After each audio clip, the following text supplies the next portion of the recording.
The first time he said it, the rain was falling so hard it felt like the sky itself was breaking apart, and maybe it was, because something inside me shattered in that moment too. He stood there across the narrow space between our porches, soaked, trembling, eyes filled with something I had once prayed to see. And then he said the words that came far too late, words that could have changed everything if only time had been kinder. If you had said it sooner, I would have been yours. If you believe in kindness, in second chances, and in the quiet power of love that waits too long, take a moment to like, comment, share, and subscribe. Stories like this remind us how fragile time really is, and how much courage it takes to speak before it slips away. I had lived next door to Nathaniel Carter for nearly 7 years in a quiet neighborhood outside Asheville, North Carolina.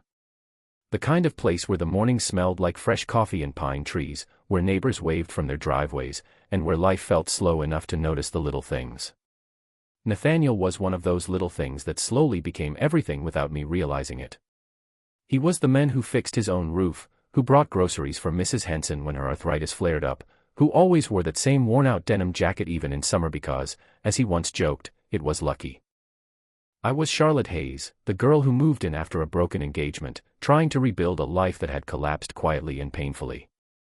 I told myself I came to that neighborhood to start over, but the truth was I came to disappear for a while.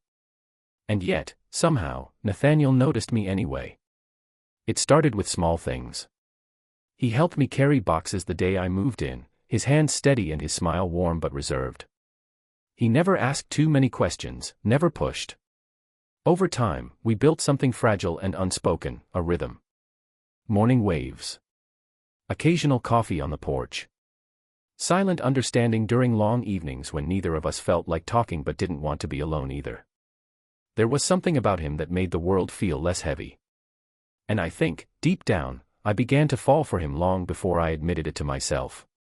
But fear has a way of silencing even the loudest truths. I had been hurt before, and the idea of risking that kind of vulnerability again felt like stepping into fire.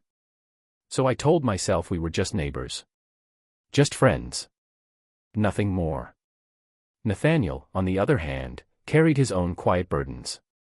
He rarely spoke about his past, but sometimes, in those rare moments when the air felt still enough, he would let pieces slip. A failed relationship that ended not in anger, but in absence. A life that didn't turn out the way he thought it would. And once, late at night, after too many cups of coffee, he admitted that he didn't believe love came twice. I should have said something then. I should have told him that sometimes love doesn't come twice, it simply waits until you're brave enough to see it. But I didn't. I stayed silent, trapped in my own hesitation, convincing myself there would always be another day. And then came Claire. Claire Whitman moved into the neighborhood like a sudden gust of wind, bright, confident, impossible to ignore. She had a way of making people feel seen, and Nathaniel noticed her almost immediately. I saw it in the way his eyes followed her when she laughed, in the way he lingered a little longer during conversations with her. It wasn't dramatic or overwhelming. It was subtle, but it was enough. And I told myself it was fine. Because after all, I had never said anything. I had never given him a reason to think there was something more between us. So how could I blame him for finding that more somewhere else? Weeks turned into months, and before I knew it, Nathaniel and Claire were inseparable.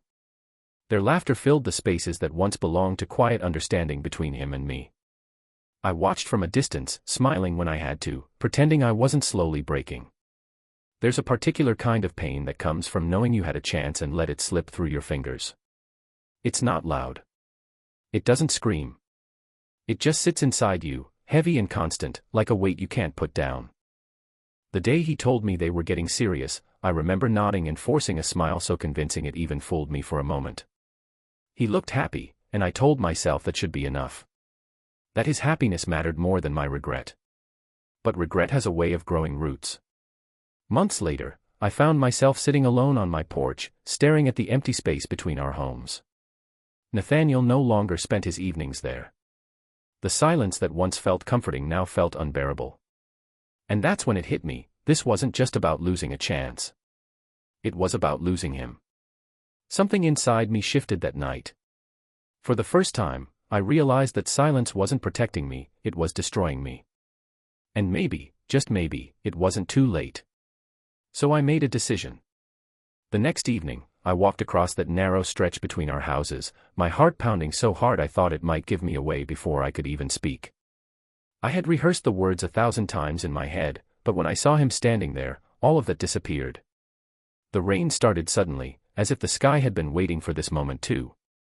And that's when I finally said it. I told him everything, the quiet moments, the growing feelings, the fear that held me back, the regret that followed. I told him I loved him. Not dramatically, not perfectly, but honestly. For a moment, he just stood there, staring at me as if trying to understand how something so simple had taken so long. And then he said those words. If you had said it sooner, I would have been yours.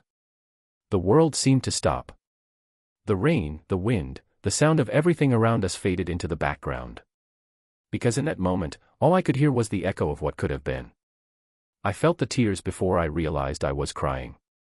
Not just for the love I had lost, but for the version of us that never got the chance to exist. And then, through the ache in my chest, I asked the only question that mattered. Is it too late now? He looked away for a moment, as if searching for an answer he didn't want to give. And when he finally looked back at me, there was something in his eyes I hadn't seen before, conflict, pain, and something that still hadn't completely faded. I don't know, he said softly. Those 3 words carried more weight than anything else he could have said. They weren't a yes. But they weren't a no either. The days that followed were some of the hardest I had ever lived through.